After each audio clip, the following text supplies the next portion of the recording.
Well, good evening, everyone, and welcome to the 2021 Virtual Grand Canyon Star Party. I'm Ranger Raider Lane, the National Park Service coordinator for the event.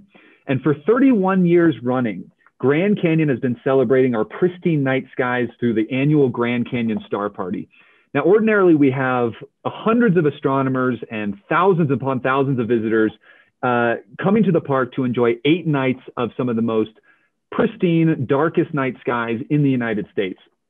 Now, each evening is typically kicked off with a special guest speaker in our theater, followed by telescope viewing, constellation tours, night sky photography workshops, and much, much more.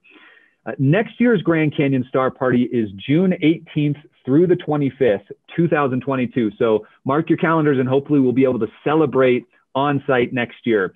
And we're doing it virtually again this year for 2021. And we're really excited. We have a whole host of great speakers for the event this year. And before we introduce our special guest speaker tonight, I just have a few entities I'd like to thank from the National Park Service for helping to put on this event. Number one, Grand Canyon Conservancy. Now, they're the park's official nonprofit partner. The International Dark Sky Association, they're the entity that certified Grand Canyon National Park as an international dark sky park back in 2019. The Tucson Amateur Astronomy Association, they are the group that comes up ordinarily and volunteers their time to share the wonders of the night sky with the visiting public. So thank you to them. And thank you to the Society for Cultural Astronomy of the American Southwest. They are a group that helped us organize many of the speakers for the event this year, so we thank them for that. And with that, I'd like to introduce tonight's special guest speaker. We are really excited and honored to have with us Brian Bates. Now, when Brian had his Navajo students research their traditional astronomy rather than the long-dead European astronomers, the students refused to turn in their papers because astronomy is sacred knowledge. And his Navajo principal collected and graded the students' papers instead. And Brian's interest in cultural astronomy began. At an alternative high school, Brian had his students take tree trunks from a fire clearing and build a full-scale model of Stonehenge that became the school's observatory. Brian has published 10 peer-reviewed research articles, co-edited 4 conference proceedings, chaired 5 conferences, and helped start the Society for Cultural Astronomy of the American Southwest. An emeritus science teacher, Brian is a naturalist leading tours and wilderness trips all around the Southwest and beyond. Today, Brian will share some of his cultural astronomy research from the Grand Canyon region. And Brian, thanks so much for joining us tonight. We're so excited to have you. Thank you very much, Raider. It's an honor to be with you. And want to thank everybody attending here, as well as all of those great organizations that you mentioned there, Raider. Their support is absolutely essential. And we need to really preserve the night skies, not only for ourselves, but I would share that for birds and for migrating animals, because we're not the only species that uses the skies to move around with. So I'm going to share my screen, and we're going to start at a place called, that's down by Stoneman Lake. And first of all, I'm a science teacher, I'm a naturalist, I'm a cultural astronomer. And what I want to share with you this evening is hopefully an understanding of the Earth's orbit about the sun and how our orbit really drives what we're able to see. We'll then transition into Hopi sky knowledge. And I use that as a platform to help us understand ancestral Puebloan development of science and astronomy. And the reason is that the Hopi have maintained a lot of their cultural knowledge where other ancestral Puebloan people, their traditional knowledge was interrupted by the Spanish and also the US migration west. And then finally, we'll try to recognize the use of astronomy. It actually leads to how people survived and how they created their ceremonial calendars. And I want to make sure that folks understand that a lot of this information is sacred. So what I will be sharing with you is fairly common knowledge. However, what there is other knowledge that we will not share because it is sacred to the native peoples.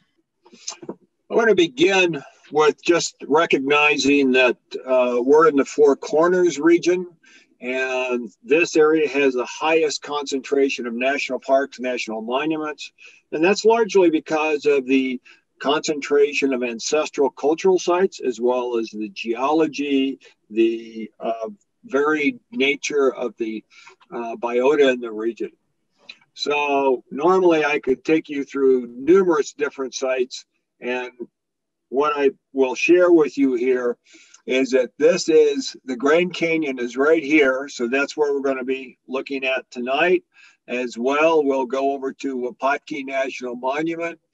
And then from there, I will share a few others, the sites at Chaco Canyon. Real quickly, the ancestral people were scattered throughout the Southwest. So this region has been occupied for as much as 10,000 years. The ancestral Puebloan people were up here in the Four Corners region.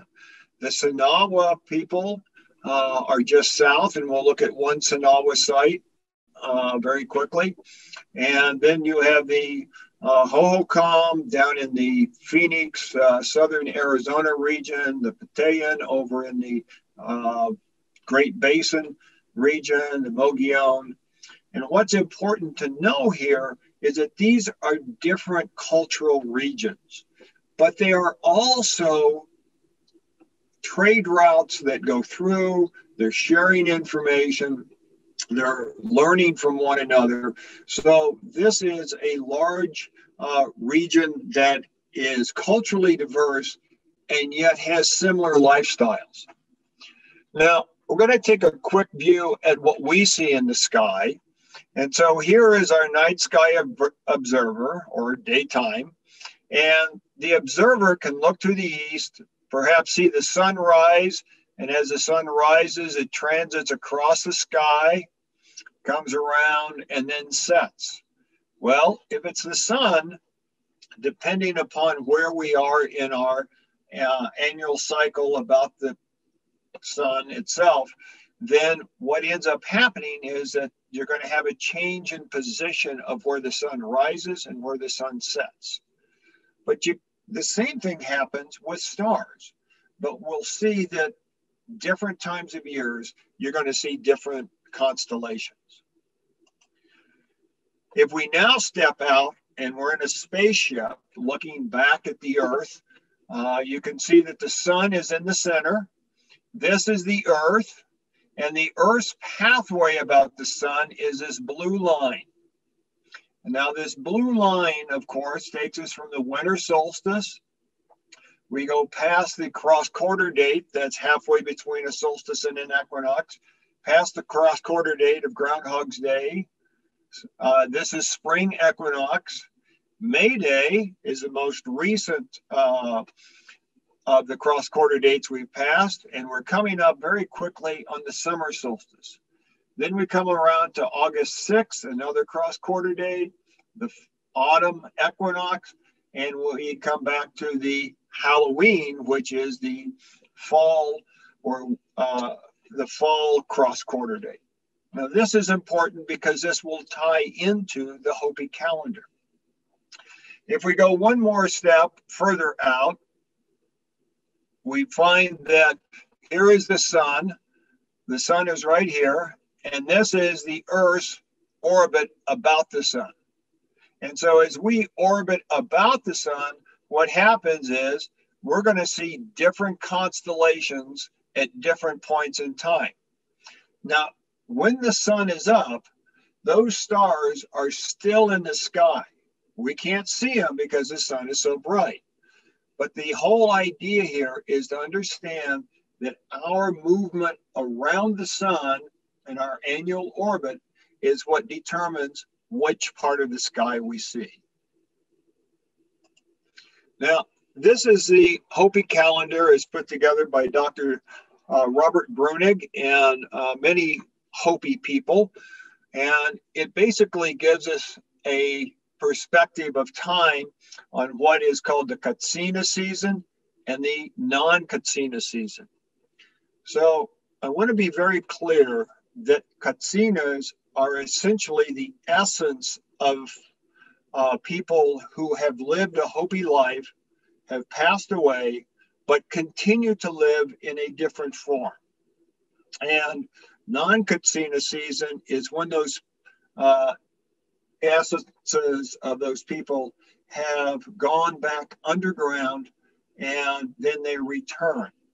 Well, during this time, there are different activities, different ceremonies, different events that occur throughout the year, and it's all driven by the moon.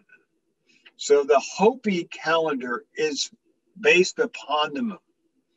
Now, this is a Hopi calendar that was created by my friend Phil Kiwanyama, and Phil is an exceptional artist.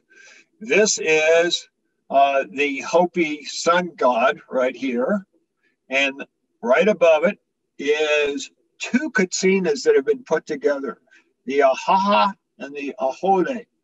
And those are the two Katsinas that are largely responsible for helping the sun and the moon and the planets migrate in their orbits about the sun. We look over here, this is Iatoto. And Iatoto is the chief Katsina. He's the one that helps guide all of the other Katsinas. We have the ogre lady here who helps instruct women in how to prepare food, how to take care of their families. And we come down, there's the dark man who is part of the social winter dances. The blue woman, she honors all of the animals. We have the San Francisco Peaks here, and this rainbow is the pathway that the Katsinas follow to go from their homes in the Hopi villages back to the San Francisco Peaks or to another high point, a high topographical point. Down here, we begin the bean dance. And the bean dance is the transition from the winter into the spring. And we'll talk more about this later. What I do want to mention here is that if we look at this line, that's the winter solstice. This is the spring equinox. This line coming down here is summer solstice. And the blue line going off to the left is the fall equinox. Continuing on, what ends up happening is that you have you honor the eagle because the eagle is very sacred amongst the Hopi. You have the Katsinas that are fertilizing or giving blessings to the corn. We see Iatoto here. Iatoto again moves with the Katsinas. We have a young woman down here who is dressed as in her wedding robe. And as we come across, this is the kiva. This is the ladder that goes down into the kiva. We know that it is very likely that the native people would have looked through the opening in the kiva and watched the stars move across the sky, and that would help them determine what aspect of a ceremony to conduct at what times. As we come across, this is the snake dance here. It alternates with the antelope dance featured over here. We have the snake woman who is sprinkling cornmeal on the dancers from the snake dance. We come on up and we will go through the wuwutsum, which is the men's rite of passage. And this is the wuwutsum that's happening here. This is the women's ceremony, the lalakant or the mumzara.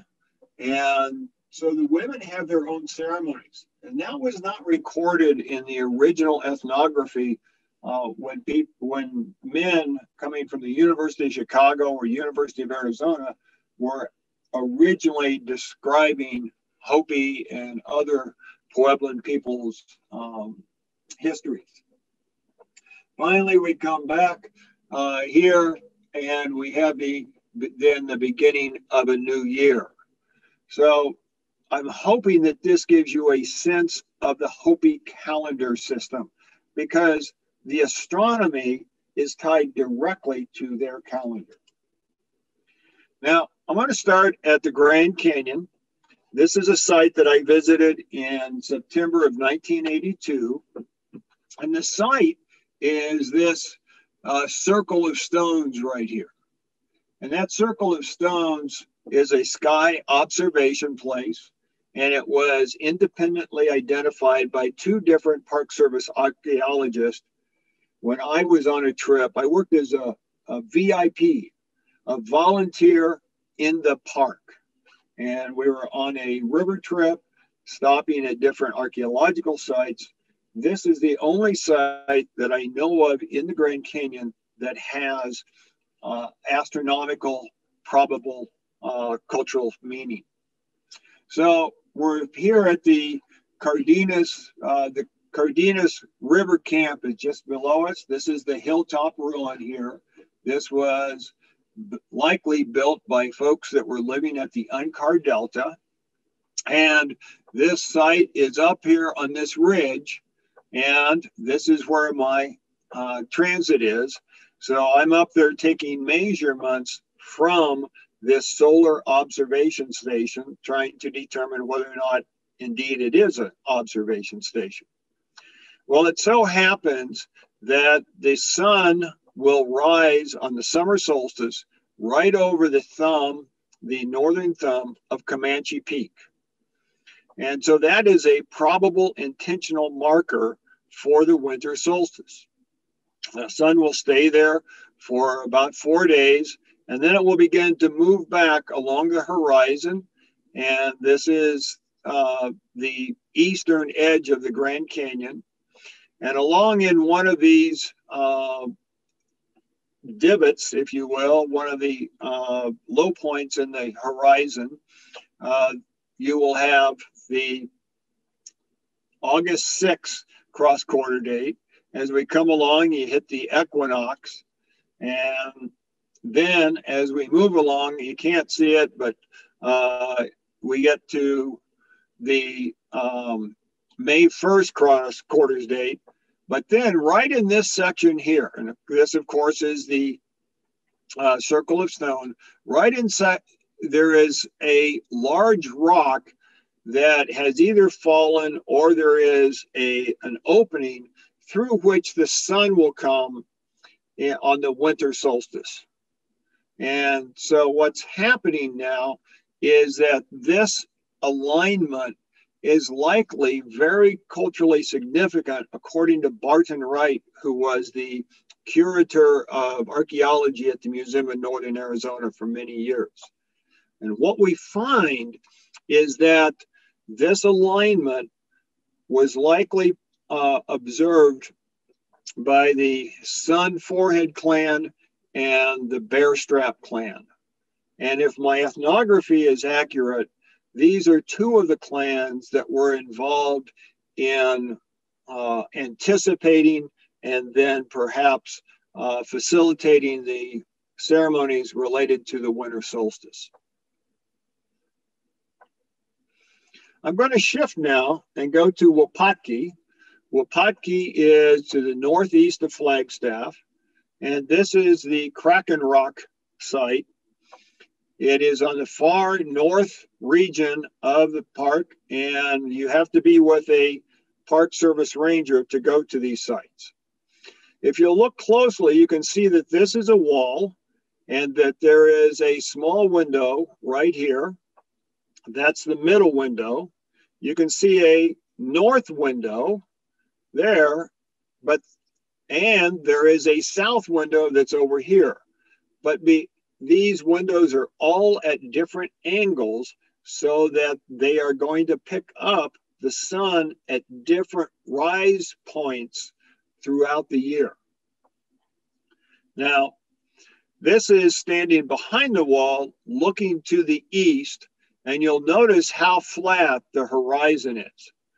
That's important because there's no way that someone could tell how quickly the sun is moving along that horizon without a reference point. And thus, the wall provides 3 very significant reference points.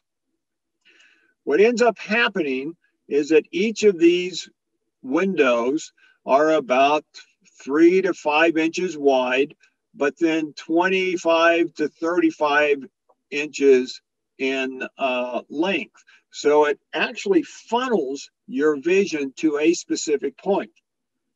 This second picture shows a light shadow line coming across the window on a date that's not significant to the native peoples, to the Hopi.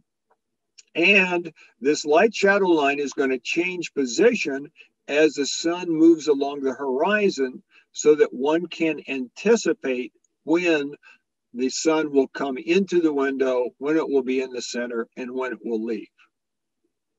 This photo down here was taken the morning that I had camped out there in anticipation of sunrise. And what happens is that the sun will come through the southernmost window. I'm going to start with the February cross-quarter date, so that's Groundhog's Day. And the sun is right in the center of that window. And this is important because it's a marker of when to anticipate the beginning of new ceremonies as well as new survival activities. This middle window, the sun rises right through the center on the May 1st and the October 6th cross-quarter dates. And if those two pictures look similar, it's because they were taken with the same camera, different points in time, but they're actually different windows. And then the sunrise here, it's real hard to see here, but there's the sun, and that is the sunrise on the summer solstice. So this is the northernmost or the summer side of sunrise. This is the winter side. Now, what is it that makes this important? Here is I got to be on the right picture here. This is the sunrise of the Halloween time, or the fall winter, the fall cross-quarter date. It is also the same time as the February 2nd date. And what ends up happening is that with the February sunrise, you have the anticipation of the Puamuya ceremony. That is the earth renewal ceremony. And as we come across, we'll come to this window here. Oops, I went too far. We'll come to this window, which is the May 1st window, and that's a time at which you would anticipate people planting, preparing to plant, that is, taking care of the soils, finding the seeds, not necessarily planting, but it's a time at which you prepare to plant. This is the summer solstice, and this solstice is part of the Namanawa ceremony. And that's the time at which the Katsinas will return to, you can see here in the background, the San Francisco Peaks. If we follow the sun back, this becomes August 6th. Now, there's no currently known cultural activity that happens at this cross-quarter date, but Barton Wright, the museum archaeologist that I spoke of, thinks that there may have been one, but that has been lost through time. And then finally, we come back to this south side again, and that's the October 31st cross-quarter date. And that's the beginning of the Wuutsum, which to my understanding is a time in which the men begin their, how shall I say this, their rites of passage. But rites of passage in Hopi is not just about getting a driver's license or graduating from high school or college. The rites of passage are actually something that happen every year as all of the inducted Hopi men learn different activities, different skills, different things about their culture during the year that they then each year improve upon. I've now transited to the east end of this mesa, and there is a zoomorph here, and this caught my attention, so I took this picture and shared it with numerous Hopi who all told me that it was the Water Clan. Well, I do a presentation at the Oxford International Conference on Cultural Astronomy, and a fellow there says, Brian, that's not the Water Clan. He sends me a reference to an 1892 article by Jesse Fuchs saying it's the Sand Clan. So I go back to my source that I was using, which is the Hopi Journals by Alexander Steffen. And Alexander Steffen says in his book that the Water Clan and the Sand Clan actually merged. Well, we were both right. And what ends up happening is that this Sand Clan, Water Sand Clan symbol here is not in Sunrise. Let me restate this.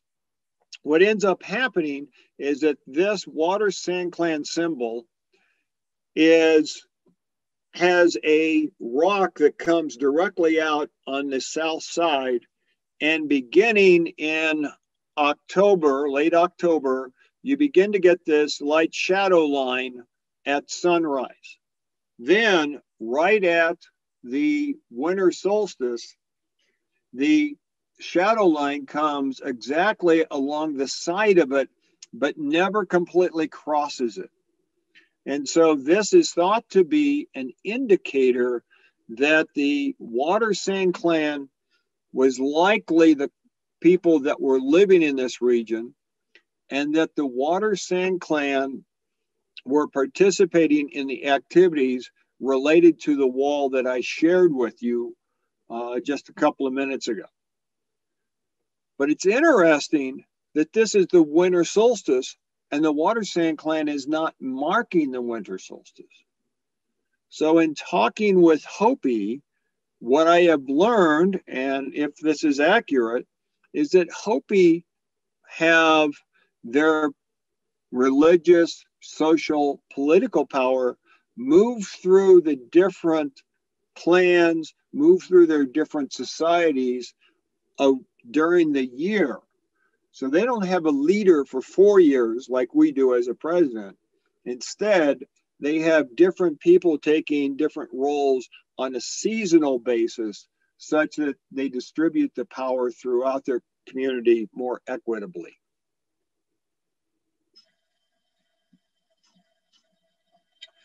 Immediately adjacent to this sun calendar site is a kiva that was excavated by Harold Colton, who was the founder of the Museum of Northern Arizona.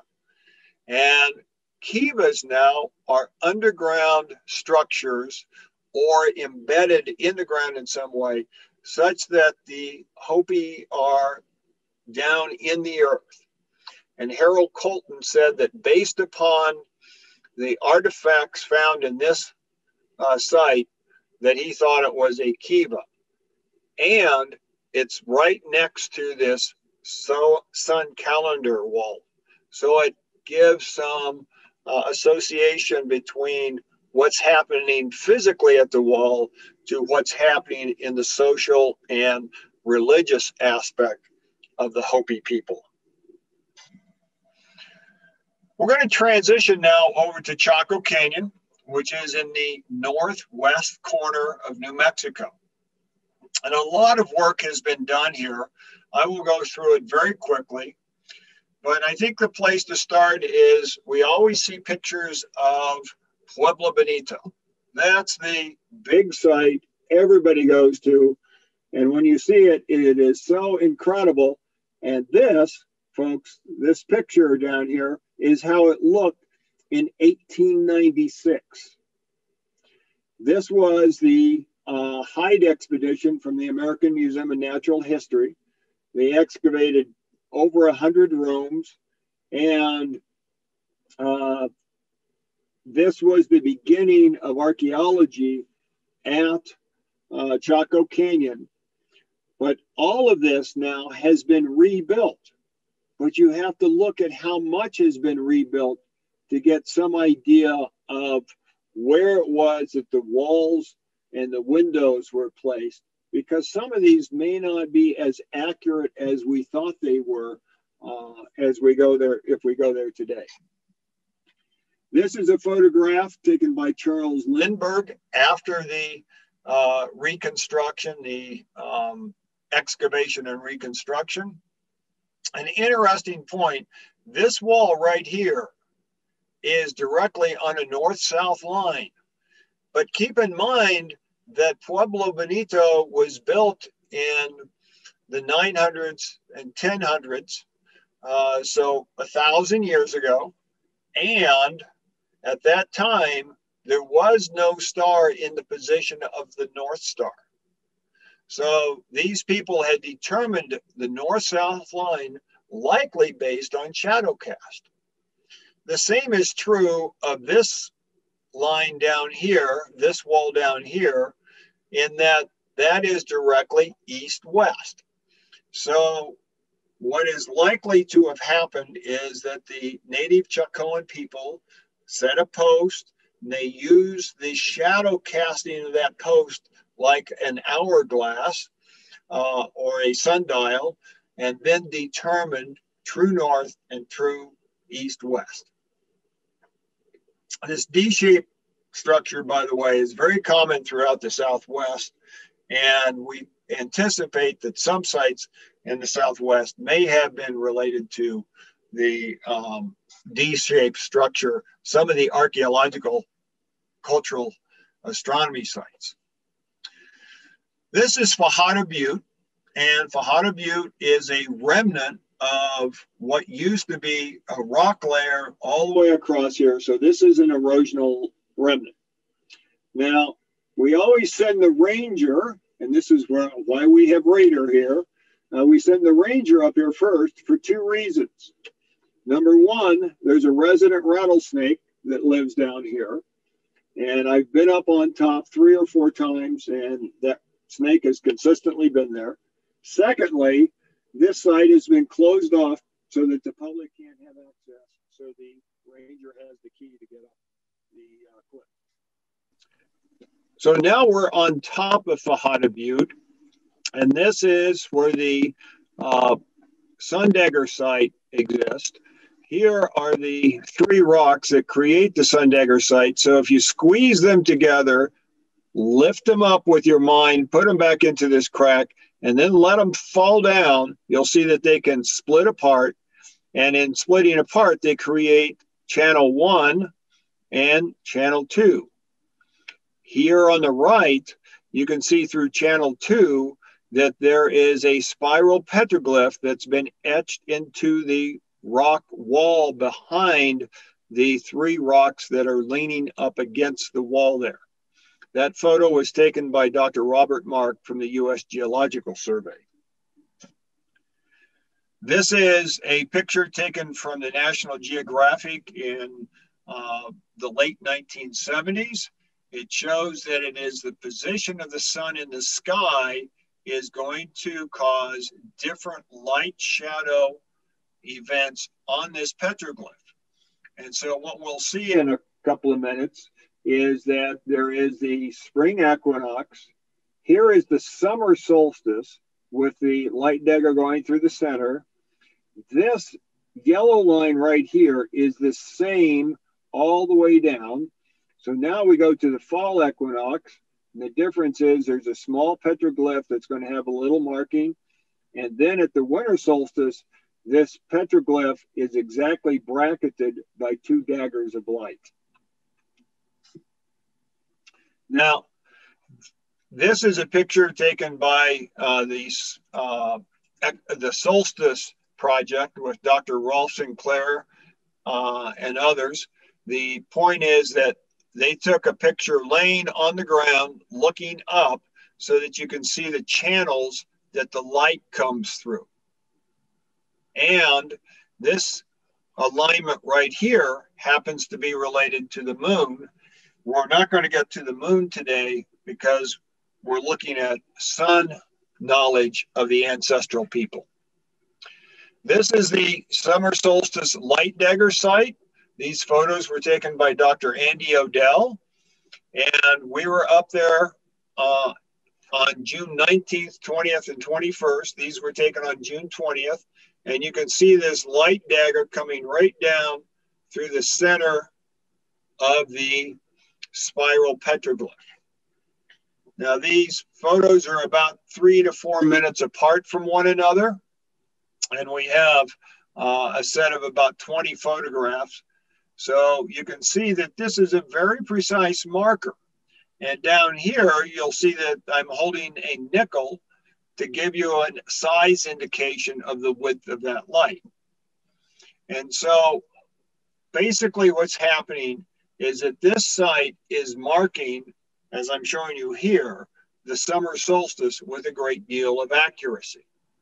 I do want to mention that what ends up happening is that the middle rock has slipped out of place. So if you were to go up there today, you would still see the light patterns, but the band of light would be much broader. If we look off at the left-hand side of the spiral petroglyph, you can see the spiral here. And then there is another small spiral there, etched in, that I showed you with the National Geographic photos. And if you were there at this site on September 20th, there would not be any light interaction with this spiral petroglyph. But you go to September 21st and boom, there's this light dagger that comes through the smaller petroglyph off to the side. This is obviously marking equinox. And if we follow this light band down through the year, as well as the light band that caused the summer solstice, then this is the equinox light band. This was a summer solstice light band. And you notice how they exactly mark out the spiral petroglyph there at the top of Fajada Butte. We anticipate that this was a solar watching station, that these people, the Chacoan people, were marking the change in the sun's position through the year, adjusting their survival activities as to when they do farming, when they do plant collecting or seed collecting, when they go hunting, and so forth. So what ends up happening is that these cultural astronomy sites become part of their socio-religious calendar system. I'd like to conclude by just reviewing part of what I've shared this evening, in that ancestral cultures develop their own science and their own information classification systems. They observe nature, they see patterns, and then they use that information to help them both survive and conduct their ceremonial seasons. And so the sky is what's enabling, it's actually the Earth's orbit about the sun, is enabling people to understand how they need to proceed in their culture to ensure their survival and to ensure that they are in touch with the natural world. The ancestral Pueblans observed the sun, the moon, and the stars. Their calendar is directly based on the moon.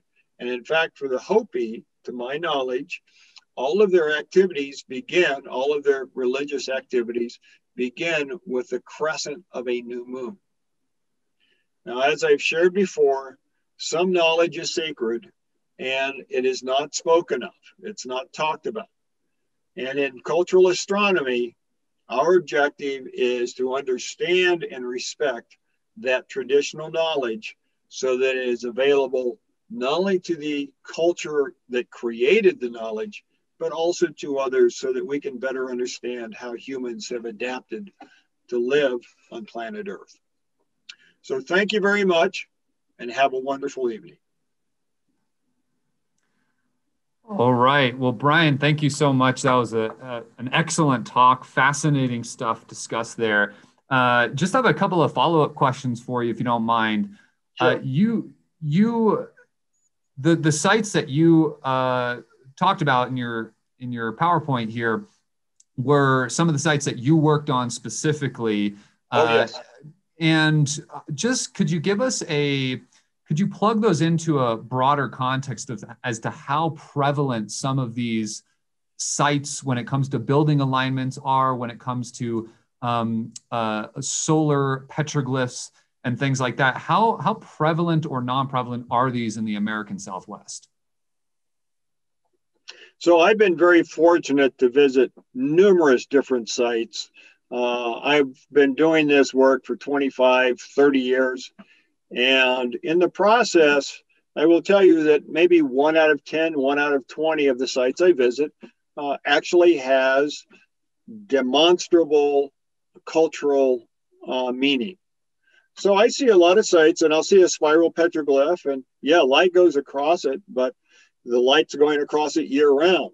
So it doesn't give us any indication of that site being important from an astronomical or a seasonal time perspective. There are a lot of sites in the Southwest. We don't know how many, we never will, because that are actually providing cultural astronomical information to that society. And the reason we won't know is that a lot of this knowledge, as I said, is sacred, but also we don't have the cultural ethnography. We don't have the background to really understand the context. I would tell my classes at Coconino Community College, I consistently tell them, it's easy to find the physical alignment, but what's essential is understanding the cultural perspective that allows for that site to function with meaning to the people who created it. Right. So, can you go out and find a site like this? Yes, but be prepared to do more work in the library, learning about the culture, to go out and talk with the people who are the progeny of those ancestors. Because without the context, we really don't have any way to verify the site's purpose. And that's a tricky thing in this field of cultural astronomy. I think it's a fascinating field, but oftentimes a lot of it, you get into this realm of making connections simply for connection's sake. It's almost like we're falling victim to our own psychology of us liking to make connections. I mean, that's one of the reasons why constellations exist in the first place, is we like making patterns, we like making connections. So it's a very fine line we have to walk in this field to not only find that alignment, like you're saying, but then plug it into a cultural context that makes sense for those peoples. And that's where you say that the really tricky work comes in. And I would say work that needs to be done with a great deal of respect. So what you're sharing, Raider, is right on. And I have numerous different Native American friends, Hopi, Navajo, Paiute, so forth. And I go to them, I share what I've learned. Sometimes they go, yeah, well, that's possible, which tells me maybe this isn't any of my business. And in fact, I've had people tell me, I asked a Hopi colleague once to share about their constellations. And he says, well, that's not for you to know. And I accept that. Right. Because it is not for me to know. It is their knowledge. And we need to respect those cultural boundaries. Well, that's a great way to end it. And I really appreciate that sentiment there. And I appreciate you and everything you're doing in this field. And I really hope more people start to think about this not only in the Southwest, but wherever they are, because wherever you live or wherever you're from ancestrally, there is cultural astronomy. And that's the beautiful thing about it, is that wherever you go and whatever, peoples you relate to, there is fascinating cultural astronomy that is a testament to our continued need and universal appreciation of the night sky and astronomy in general. So thank you for all you do. Everybody, please tune in to the virtual telescope viewing sessions that are going to be premiering right after this talk. And again, Grand Canyon Star Party 2022 is June 18th through the 25th. So we hope to be able to see you on site next year, and hopefully in the future, visitors out there will be able to meet Brian in person, perhaps in a future star party, and discuss some of the wonders of cultural astronomy of the American Southwest. So Brian, thanks again so much. And we hope to see you in the future. Thank you, Raider. I look forward to working with you. Take care.